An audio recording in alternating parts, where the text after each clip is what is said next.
ദേശീയപാത നിർമ്മാണത്തിന്റെ പെരിയ ടൗണിൽ നിർമ്മിക്കുന്ന അടിപ്പാതയുടെ കോൺക്രീറ്റ് തകർന്നു വീണ സംഭവത്തിൽ ബേക്കൽ പോലീസ് കേസെടുത്തു. ശനിയാഴ്ച പുലർച്ചെ 3:30-ഓടെയാണ് അപകടം.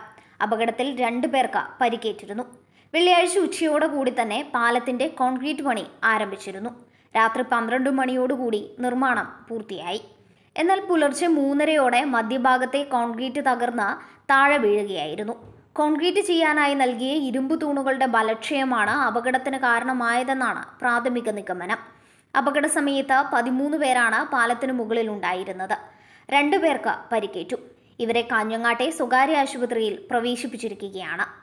ആന്ധ്രയിലെ മേഘ എഞ്ചിനീയറിംഗ് ഇൻഫ്രാസ്ട്രക്ചർ ലിമിറ്റഡാണ് കരാറുകാർ. ദേശീയപാതയിലെ ചെങ്കള നീലേശ്വരം 2ാം റീച്ചിലാണ് പെരിയ അടിപ്പാത നിർമ്മാണം നടക്കുന്നത്.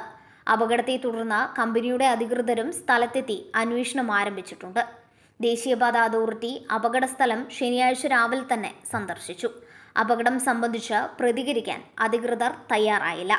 അതേസമയം നിർമ്മാണം സംബന്ധിച്ച് അപാകതയുണ്ടെന്ന് നേരത്തെ തന്നെ നാട്ടുകാർ ചൂണ്ടിക്കാട്ടിയിരുന്നു.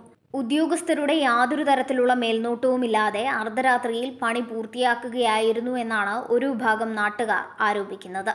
നാട്ടുകാരുടെയും വ്യാപാരികളുടെയും പരാതി പരിഗണിക്കാതെ ധൃതി പിടിച്ച നിർമ്മാണം നടത്തുകയായിരുന്നുവെന്ന് നാട്ടുകാരനും വ്യാപാരി വ്യവസായി നേതാവുമായ യദുകുമാർ ആരോപിച്ചു.